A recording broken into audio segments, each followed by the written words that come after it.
Neste momento, vamos unir nossa fé.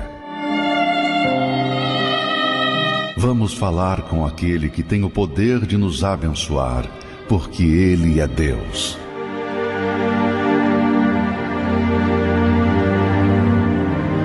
É momento de oração. O Deus que deu a arca que salvou Noé é o Deus que salva hoje através da fé.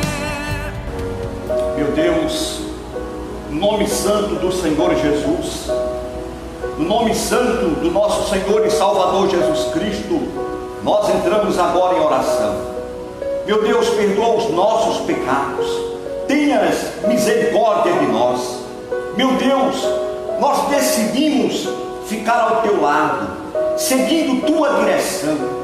Não queremos o mundo, nem as benesses, queremos agradar-te de todo o nosso coração. Deixamos o mundo para te servir, para fazer a tua vontade e para te agradar. Muitos de nós, meu Deus, viemos pela dor, pelo sofrimento, pela multidão de problemas, pelo luto muitas vezes. Mas, Senhor, nós queremos te pedir que o Senhor alcance a todas as pessoas através de nós e da tua palavra, para que elas não precisem de dor para virem até o Senhor. O Senhor quer nos poupar disto, eu pensei. O Senhor quer que todos nós cheguemos ao arrependimento e reconheçamos a Ti como o único Deus, único Deus. Abençoa, meu Deus, a esta escola. Espírito Santo, fala a minha boca, meu Deus, põe as Tuas palavras, fortaleça, ilumine, liberte, salve, meu Deus.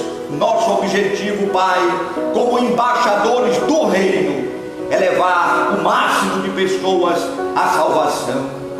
Nos ajude, que nossa vida fale, que as nossas atitudes gritem e revelem o teu amor a todos que estão assistindo essa transmissão. Aonde quer que esteja essa pessoa, ela seja visitada agora pelo Senhor.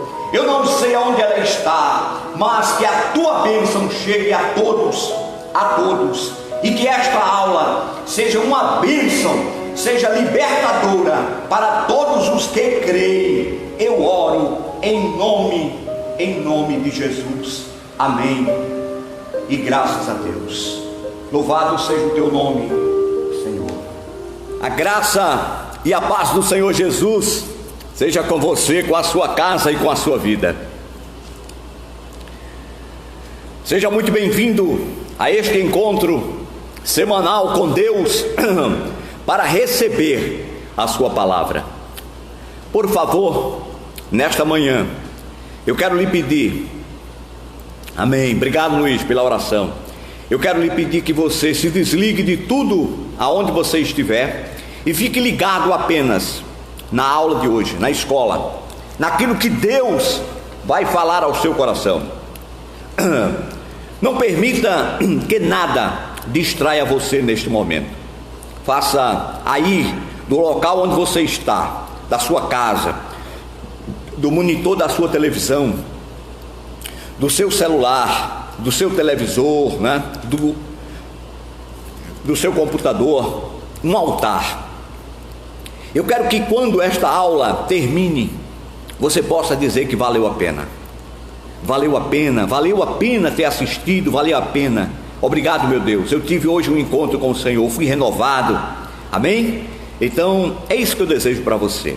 Então, eleve seus pensamentos a Deus agora e cante conosco este louvor, um louvor lindo, que vai também te remeter a um tempo abençoado, um tempo em que Deus tinha levantado também tantos levitas, como tem levantado hoje também. São hinos que têm história e que você vai amar de ouvir, assim como eu também tenho paixão por essas letras, por esses louvores.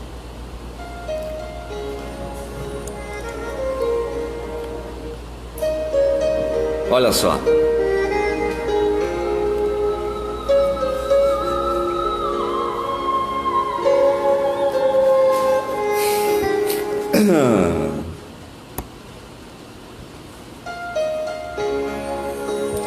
Recomeçando.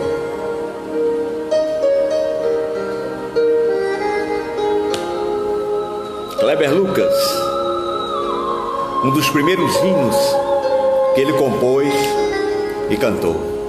Passamos a conhecer Kleber Lucas a partir desses hinos. Aprender um pouco aqui, eu preciso aprender um pouco ali, eu preciso aprender mais de Deus. Por quê? Ele cuida de mim. Se uma porta Se fecha aqui, outras portas se abrem ali. Eu preciso aprender mais de Deus. Por quê? Ele é quem cuida de mim.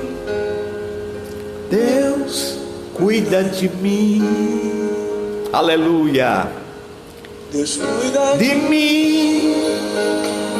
da sombra das suas asas. Deus cuida de mim.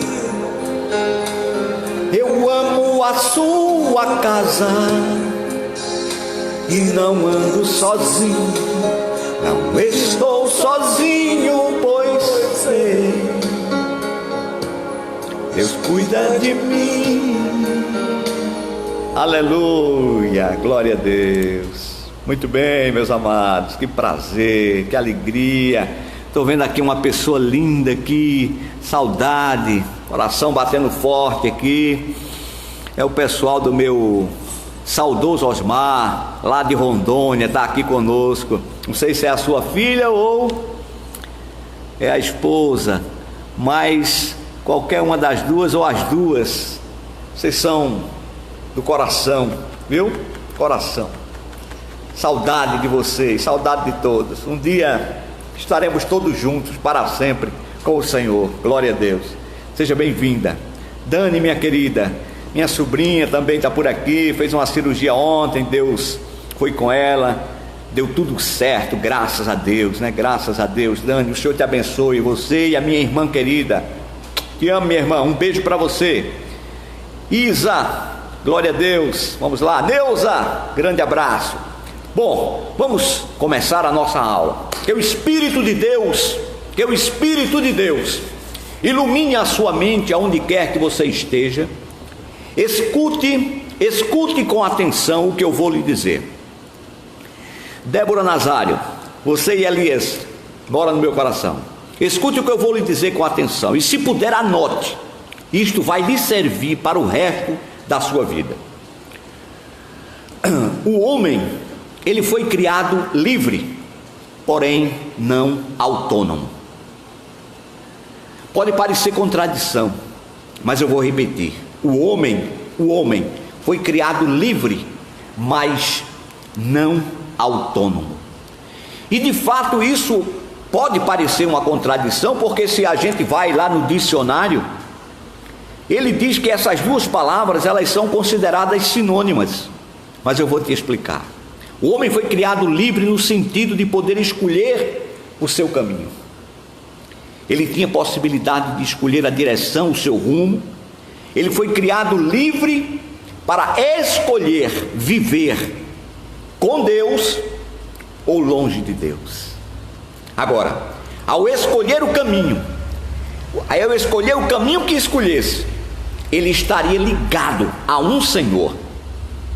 Se ele preferisse ficar longe de Deus, longe do Deus verdadeiro, ele estaria escolhendo de alguma forma um outro Deus como sua fonte de devoção e de provisão.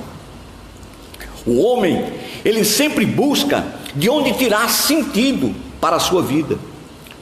Todos percebem que precisa ter um propósito para a sua vida, e nesse sentido ele não é autônomo, porque ele sempre vai buscar uma direção.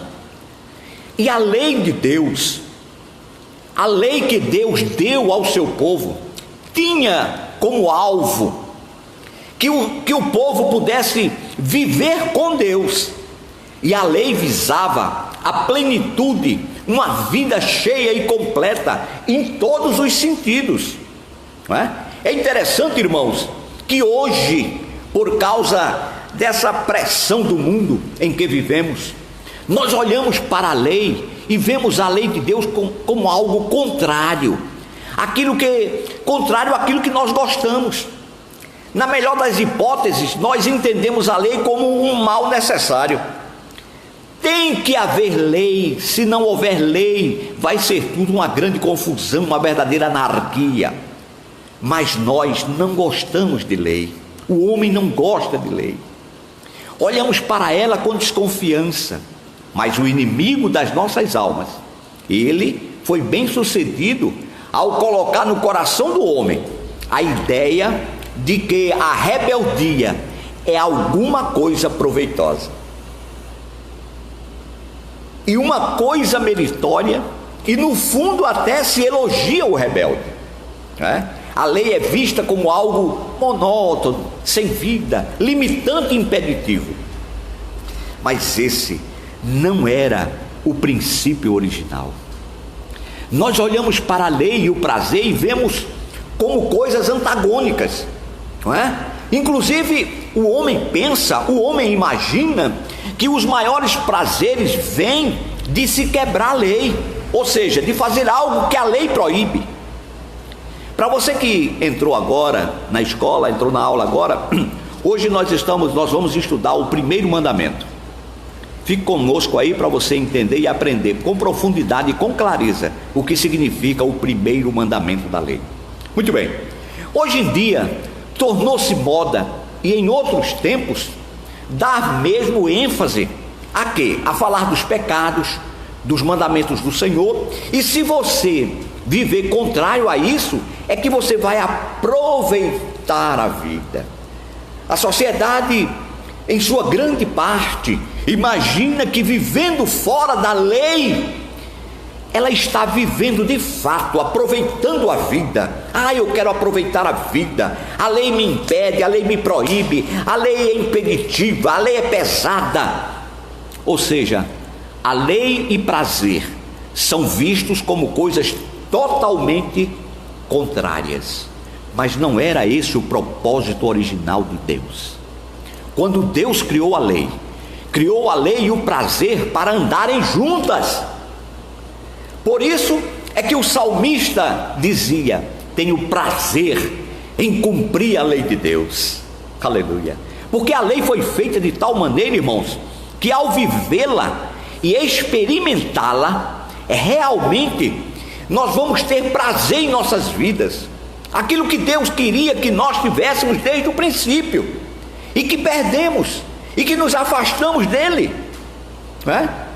Nós estamos agora, hoje, nesta semana, olhando para a lei do Senhor e pensando naquela lei fundamental que o Senhor deu a Israel e que é conhecida como os 10 mandamentos. E eu peço aos irmãos que abram aí suas Bíblias no livro de Êxodo, no capítulo 20. Abra você aí sua Bíblia no capítulo 20 de Êxodo, segundo livro da Bíblia, Gênesis, Êxodo, segundo livro, capítulo 20. O capítulo 20, do versículo 1 até o 3, apenas 3 versículos. Então falou Deus todas estas palavras, dizendo: eu sou o Senhor teu Deus, que te tirei da terra do Egito, da casa da servidão. Não terás outros deuses diante de mim. Este é o primeiro mandamento. Não terás outros deuses diante de mim. Anotou? Deixa aberta a sua Bíblia aí. A lei central de Deus é dada por Ele como um sinal claro de uma aliança. Era o acordo que Deus fazia. Este é o documento básico do Velho Testamento, do velho acordo, da velha aliança, que foi estabelecida entre Deus e o seu povo. E Deus começa a se apresentar quem Ele é, para poder propor as exigências ao homem. Ele é o juiz, Ele é o legislador, Ele é o libertador. A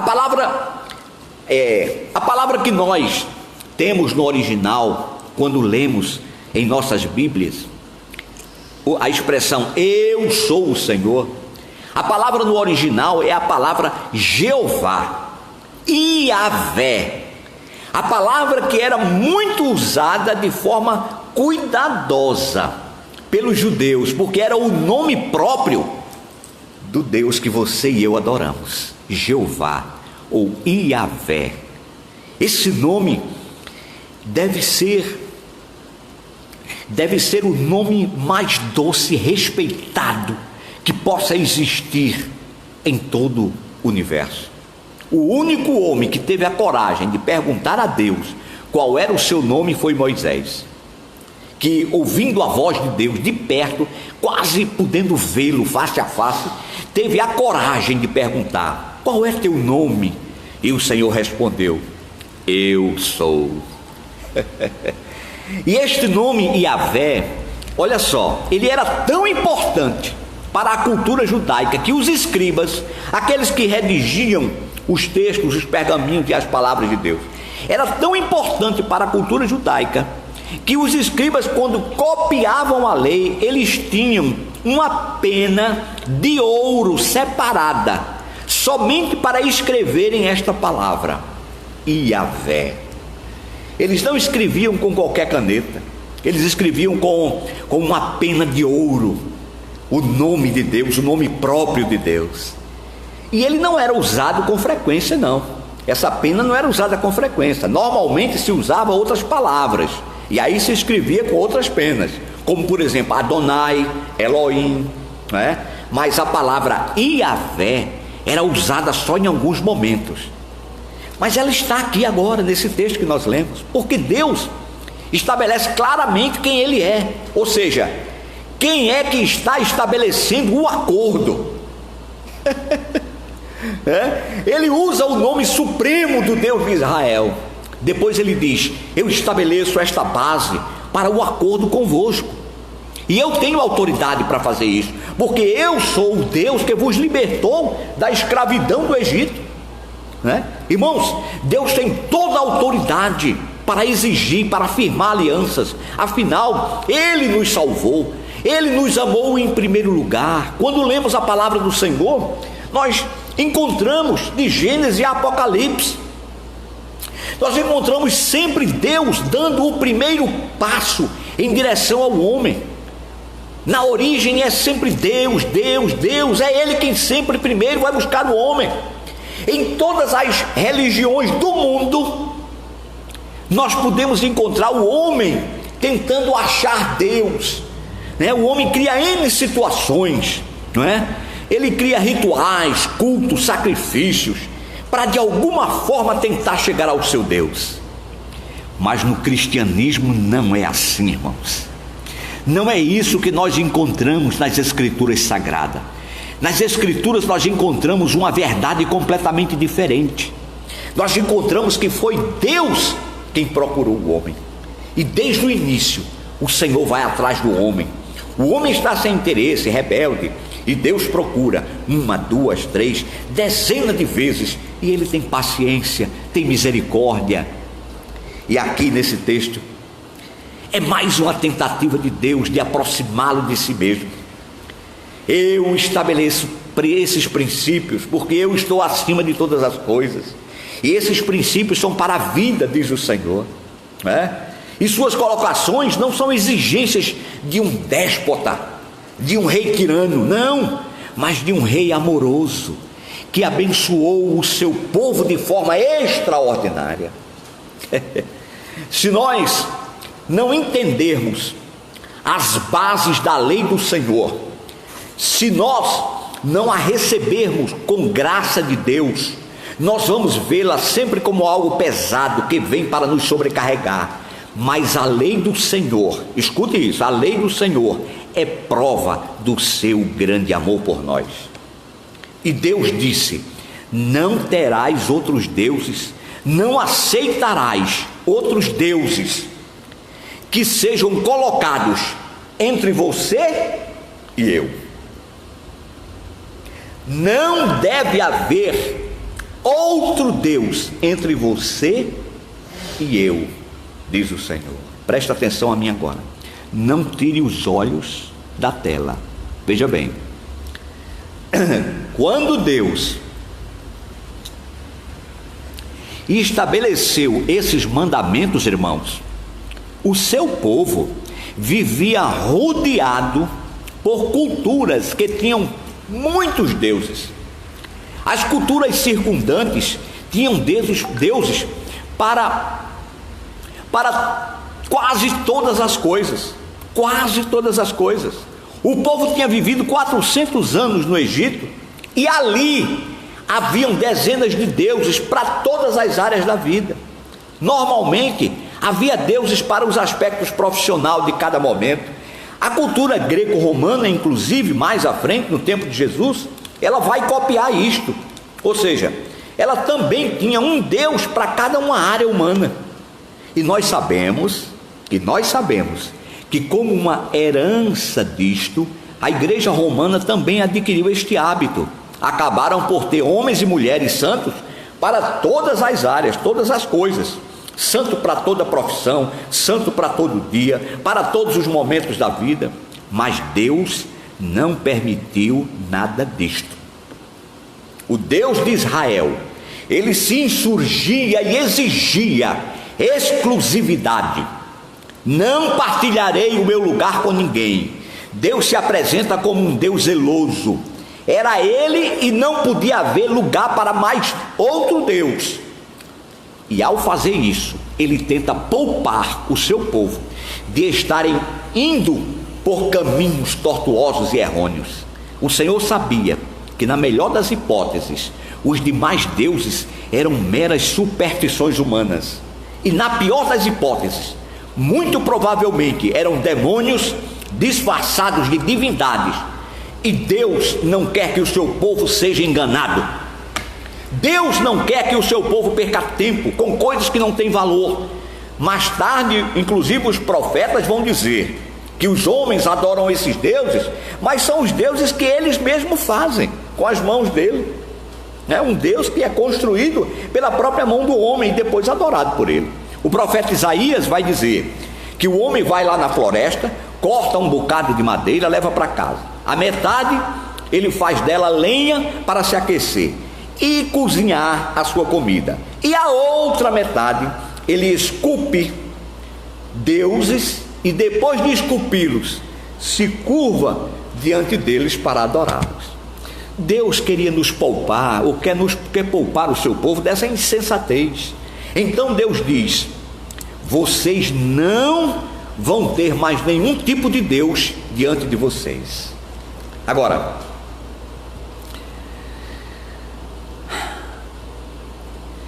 você pode perguntar: irmão Isaías, o que significa não ter outros deuses diante do Senhor e amar a Deus na prática? Na prática.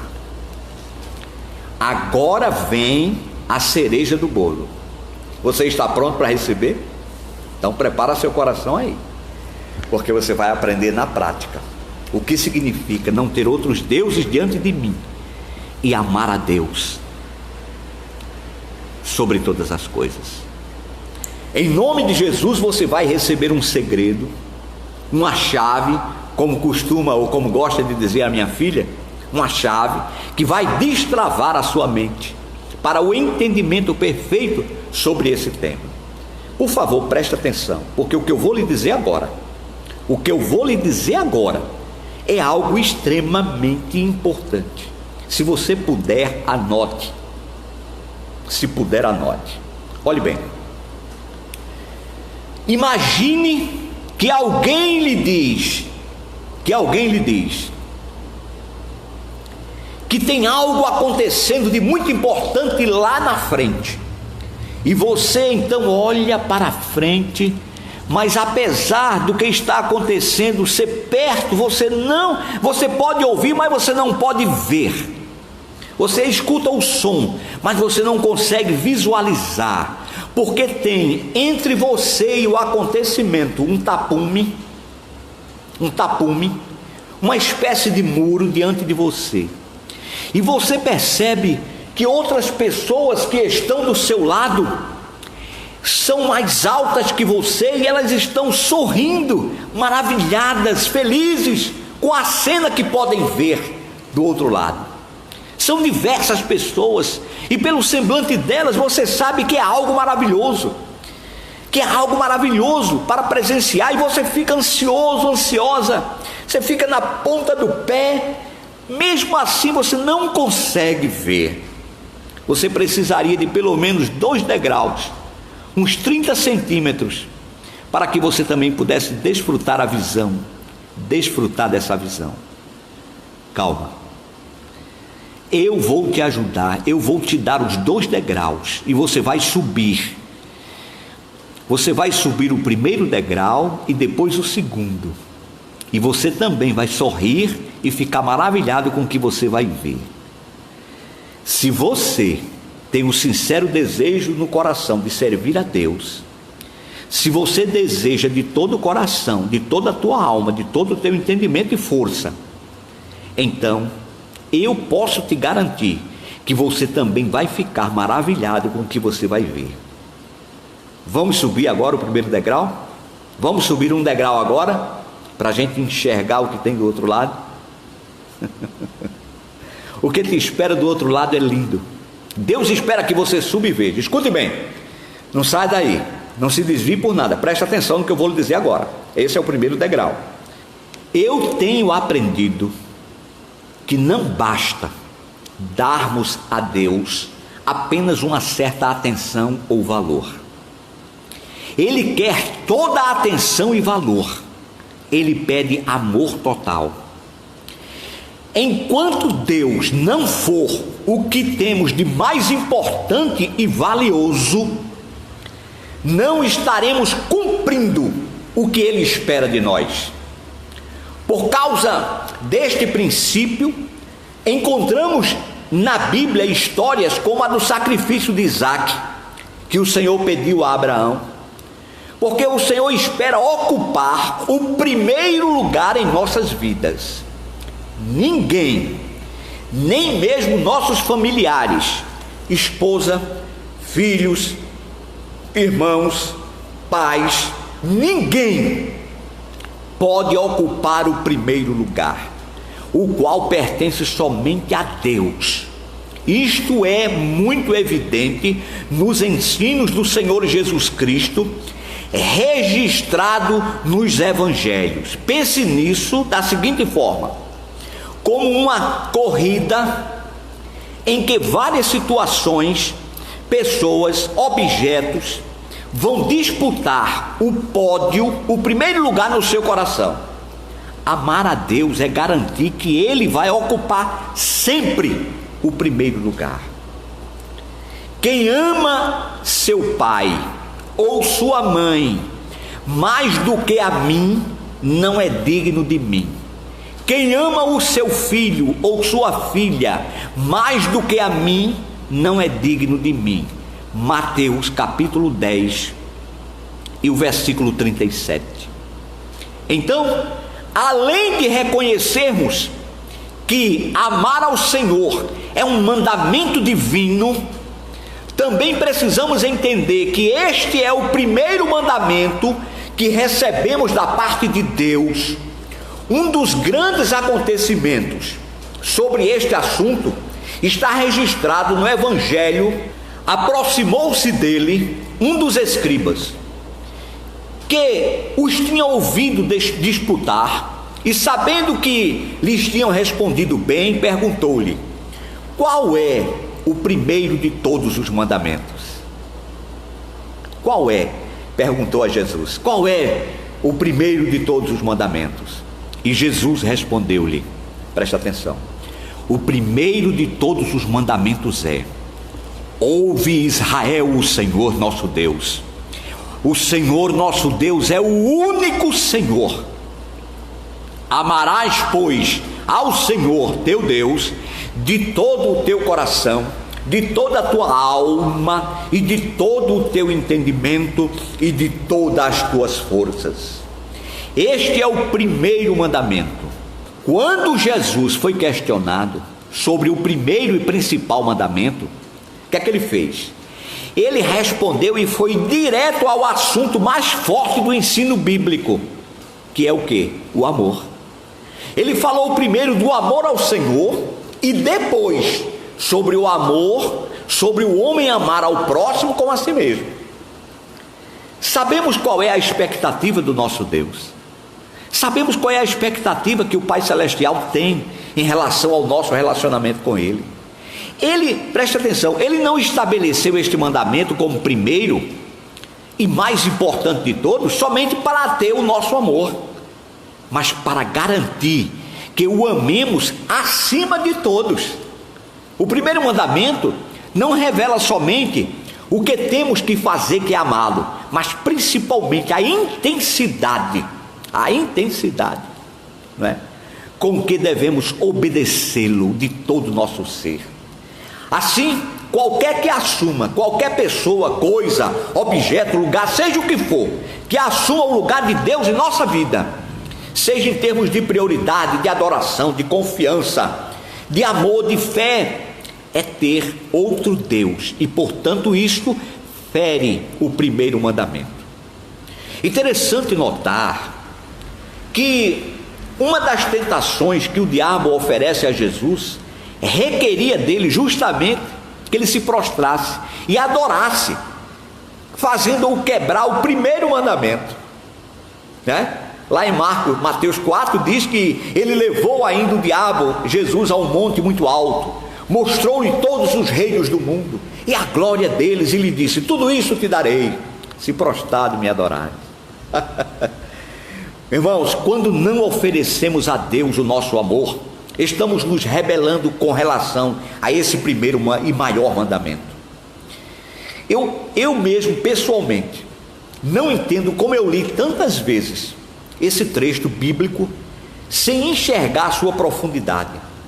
Mas em certa ocasião, Deus abriu os meus olhos e me fez entender.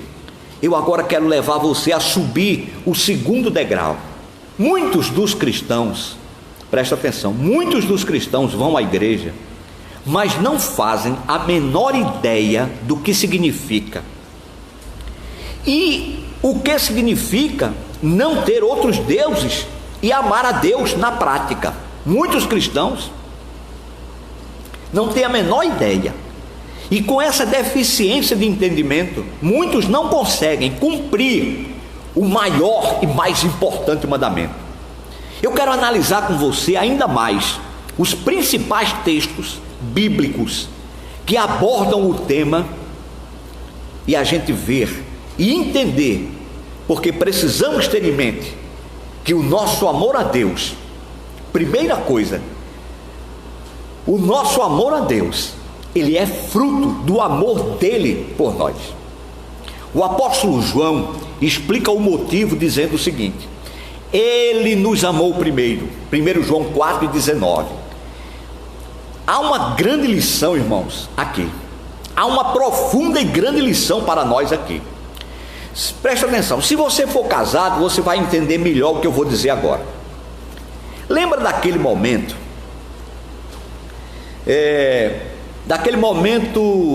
em que você e seu cônjuge, você e seu esposo, você e sua esposa discutiram, e você tem certeza que está com a razão, e que normalmente a gente decide assim, que não vamos pedir desculpas, afinal eu estou certo, então não vou pedir desculpa, né? Pois é, Deus não pensa assim. Deus não pensa assim. Presta atenção, quando Adão e Eva pecaram no Éden, eles feriram a única proibição que o Senhor Deus havia estabelecido, a única. A punição poderia ter sido a extinção da raça humana. O Senhor poderia ter dado um reset e nós nunca saberíamos. Mas ao invés disto, o que é que ele fez? Expulsou eles do Éden, e com o passar da história, Deus foi se revelando e dando oportunidades ao ser humano, até que tudo se completasse na revelação perfeita da pessoa bendita e enaltecida do nosso Senhor Jesus Cristo. Sendo assim, fica claro que o amor que temos a Deus é fruto do amor de Deus por nós. Ele deu o primeiro passo na reconciliação, mesmo com toda a culpa do homem injustificável, e estando completamente Deus, coberto de razão, foi ele que disse, peraí, fechou a porta e disse, senta aí, vamos conversar. É como se ele dissesse, vou deixar por escrito para não haver engano. Você pode dizer aí, professor, eu já entendi então sobre o que Deus quer dizer como não terás outros deuses diante de mim. Mas e o amar a Deus de todo o nosso coração, de toda a nossa alma e entendimento? Na prática, como se faz? Eu vou te mostrar agora. Quando lhe disse que Deus é quem chamou o homem para conversar, é como se ele dissesse, vou deixar por escrito para não haver engano, certo? Então, 3 coisas. Primeiro, como amar a Deus de todo o nosso coração na prática. Pouco tempo depois de criar o ser humano, preste bem atenção a isso para você compreender e não esquecer, guardar na sua memória e na sua mente. Pouco tempo depois de criar o ser humano, o Senhor Deus viu a perversidade que havia no coração do homem e que a sua inclinação natural para o mal era algo presente. Está lá em Gênesis capítulo 6. Você precisa entender o que significa primeiro coração. Aqui, nesse texto, Gênesis 6:5, o sentido bíblico é mais amplo. Refere-se à parte profunda da nossa consciência e sentimentos. Quer ver? Quer entender? Presta atenção. O Salmo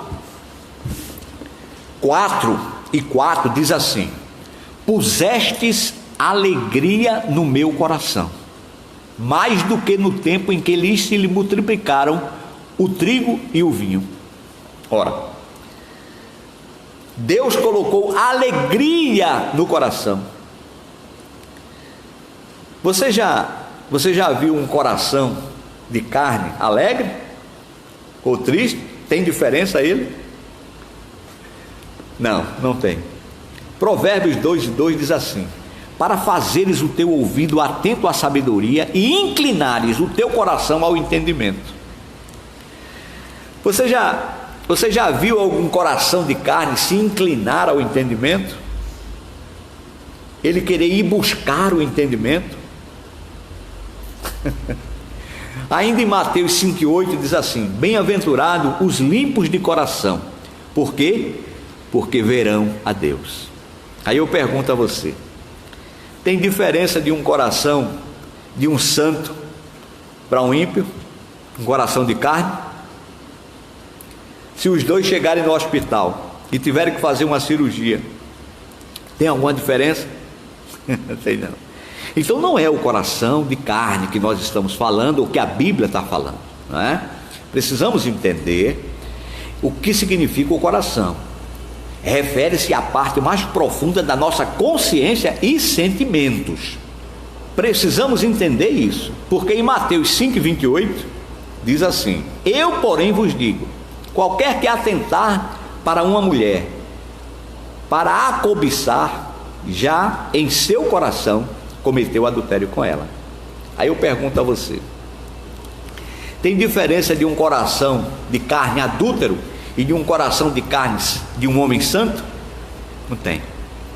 Então não é o coração de carne que nós estamos falando, não é o coração de carne.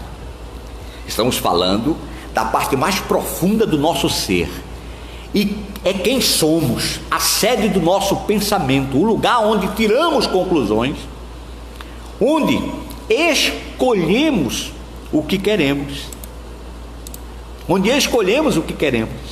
onde decidimos no que vamos crer, e no que não vamos crer. Amar a Deus de todo o coração significa que este lugar será governado pelo Senhor e não mais por mim. Minhas decisões, minhas escolhas, a minha fé, desejos e tudo que eu sou estarão submetidos a Deus e a sua palavra. Anote isso aí agora e ate ao seu coração. Naturalmente, este governo do coração não pertence a Deus, Por natureza, nós somos maus, rebeldes. A sujeição dessa área requer muito esforço e dedicação, pois esta é uma fortaleza que a nossa humanidade não quer perder. Ela não quer perder o controle, e ela vai fazer de tudo para que Deus não assuma o controle. Por isso que o governo desta área da sua vida não pertence a Deus, pertence a você. Você é quem tem que ceder ele para Deus governar. É por isso que exige muito esforço e dedicação. Não é simplesmente levantar a mão, não é simplesmente ir à igreja, mas é permitir que Deus assuma o controle do seu coração, das suas decisões. Essa é uma fortaleza que você precisa destruir. Deus vai lhe dar o Espírito Santo para que você destrua, mas é você quem tem que destruir. É você quem tem que liberar o local e o espaço para Deus ser entronizado. Entendeu? Isto é amar a Deus de todo o coração. Segundo, amar a Deus de toda a alma. Olha só, a palavra grega utilizada em Mateus 22 para definir alma é psuche, e significa respiração, fôlego de vida, força vital que anima o corpo e é reconhecida pela respiração. Amar a Deus com toda a nossa alma significa basicamente o seguinte, anote aí: é sujeitar a Deus os nossos desejos. Sujeitar a Deus os nossos desejos. É na alma que nós desejamos o bem e é na alma que nós desejamos o mal. É aqui onde o pecado apresenta suas cobiças. Se a nossa alma for submissa ao Senhor, nós teremos emoções sadias, seremos pessoas plenas e perfeitamente conscientes dos nossos caminhos. A alma tem sido o alvo preferido do diabo no século 21 para destruir o ser humano. A cada ano que passa, a cada ano o número de pessoas com doenças psicológicas aumenta, com depressão, aumenta o número de suicídio. E o que é isso? E o que significa isso? É um reflexo de uma geração que está com a sua alma cada vez mais longe de Deus. Amar a Deus com toda a nossa alma significa se sujeitar a Deus, ou sujeitar à vontade os nossos desejos. Desejos.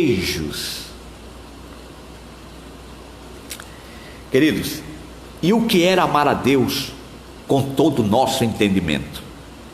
A palavra em Deuteronômio capítulo 4, versículo 6, para entendimento, é dianoia, e significa mente como centro das habilidades intelectuais, afetivas e volutivas, meios de expressão do pensamento e do afeto, pensamentos tanto bons como maus. Em outras palavras, amar a Deus com todo o nosso entendimento significa tomar decisões ou fazer escolhas que honrem a Deus e glorifiquem o seu nome. Escute, existe algo no ser humano. Você que já é meu aluno há muito tempo e já passou pela escola bíblica dominical que nós tínhamos aqui presencialmente, eu ensinei isso para você. Existe uma força no ser humano maior do que toda e qualquer outra força. Existe uma força dentro de você que ela é maior do que a sua própria inteligência, de que todo o seu potencial intelectual. É uma força que tem dentro de cada ser humano. Note bem, essa força é chamada de vontade. Você é um ser volutivo. Deus te deu a liberdade de você ter vontade, de você desejar, de você querer, de você fazer aquilo que o seu entendimento, que a sua vontade deseja. Por isso que existe a lei, por isso que existe a palavra de Deus, para lhe conduzir pelo caminho correto e você dominar essa vontade, sujeitar esses desejos a Deus. Porque olhe bem, o homem é inteligente.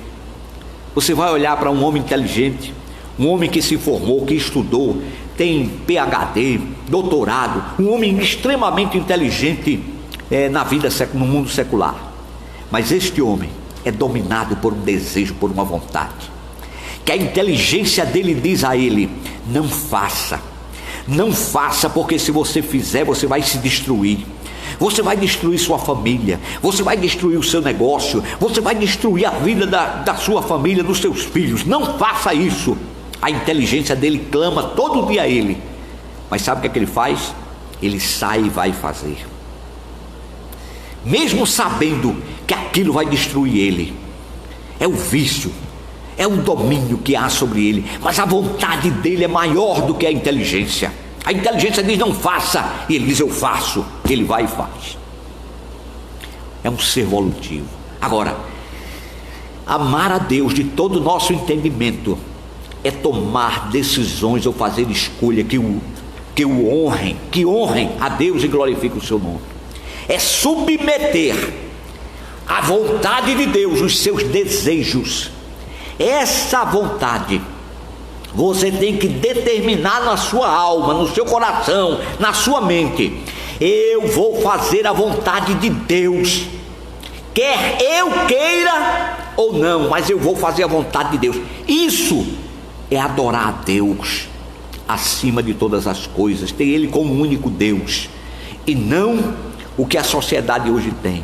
O Deus da sociedade é Ele próprio, é o homem é o seu Deus, é a sua vontade de ser feliz, é a sua vontade de ter alegria, de ter prazer, de se divertir, de fazer o que quer, e que ninguém manda no seu nariz. Ele tem vontade, eu faço o que eu quero. Não sabe ele que essa vontade está escravizada. Por isso que no começo eu disse: o homem foi criado livre, mas não autônomo. Porque quando ele deixa de servir a Deus e serve a sua própria vontade, o Deus dele é ele próprio, ou o Deus dele é o diabo, que domina ele e o conduz pelo caminho da perdição. Então, amar a Deus de todo o entendimento, ou ter Ele como único Deus, é submeter seus desejos e sua vontade a Ele. Muitas vezes nós ficamos em dúvida sobre o que fazer ou não. É algo comum para nós, mas para cumprir essa parte do mandamento, o nosso critério, o critério de escolha deve excluir a seguinte possibilidade: a nossa atitude vai causar tristeza ao Espírito Santo? Se for, desista, porque isso aí é exatamente desobedecer a Deus. Em nossos dias é comum ver e ouvir pessoas dizendo que amam a Deus. Eu amo a Deus, eu amo. Você ama a Deus? Eu amo a Deus, eu amo a Deus. E causando muita dor ao próximo.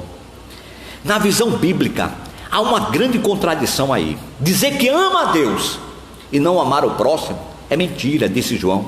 O amor a Deus é validado pelo meu relacionamento com os outros seres humanos e suas necessidades. Está lá em 1 João 4. Agora, amar a Deus é algo que está muito além daquilo que as palavras conseguem descrever. Ele é refletido, irmãos, eu diria que diretamente em nosso comportamento, escolhas e atitudes. A exigência é que nos aproximemos de Deus de maneira sincera, diária e contínua. E isso não deve ser algo baseado nas lutas, nas dificuldades. Meu Deus, eu estou precisando disso, daquilo. Não. Deve ser uma relação baseada no amor sincero, no respeito, no temor. Fazendo assim, seremos seres humanos plenos e felizes, pois estaremos junto à fonte das águas da vida. Nenhuma outra coisa, nenhuma outra pessoa, nenhum outro alvo pode encher a nossa vida da maneira que precisamos ser cheios. Quando o Senhor é realmente o Deus único de nossas vidas, as outras coisas elas ficam pequenas. Diante do primeiro mandamento, meus irmãos, precisamos permitir que o Espírito Santo sonde os nossos corações de forma séria e profunda, Permita que Ele seja a luz que ilumina os cantos mais escuros do seu coração. Sabe por quê? Sabe por quê? O nosso povo hoje, o Brasil, nesse momento, estamos vivendo uma crise tão profunda, meus irmãos, porque não entendem o primeiro mandamento, não fazem a menor ideia do que ele seja. Arranjaram tantas fontes de prazer, de confiança, de sentido para as suas vidas, e de repente descobriram que eram deuses falsos. Essas bases eram mentirosas e ruíram. Eu sou o Senhor teu Deus, não terás outros deuses diante de mim. Por isso diz o salmista: bendita é a nação cujo Deus é o Senhor. Não teremos outros deuses entre nós e o nosso verdadeiro Deus, e assim cumpriremos o primeiro e grande mandamento. Ouve, Israel, o Senhor nosso Deus é o único Senhor. Amarás, pois, ao Senhor teu Deus de todo o teu coração, de toda a tua alma, de todo o teu entendimento e de todas as tuas forças. Este é o primeiro mandamento que deve ser cumprido na sua, na minha e na vida de todos. Que Deus nos abençoe. Se os irmãos voltarem na próxima semana, se Deus nos permitir, nós vamos estudar o segundo mandamento. O segundo mandamento. E você vai aprender na prática o que é servir a Deus e obedecer a sua lei na prática, hoje, aqui, agora, em Candeias, Jaboatão, aonde quer que você esteja, em Recife, Portugal, na Suécia, onde for, você vai aprender o que é servir a Deus, procurando entender a sua realidade original, na sua interpretação do Novo Testamento. Eu lhe convido a participar dessa jornada. Se você gostou dessa aula, dá o seu like, dá o seu coração, compartilha, diz que gostou, foi abençoado. Para a semana você está comigo, que Deus assim permitir. Que o Senhor faça resplandecer o seu rosto sobre ti e tenha misericórdia de ti. Que o Senhor sobre ti levante o seu rosto e te dê a paz. Meus irmãos, um grande abraço, um beijo para todos vocês, que Deus te abençoe. E na próxima semana, querendo Deus, estaremos juntos mais uma vez. Um grande abraço.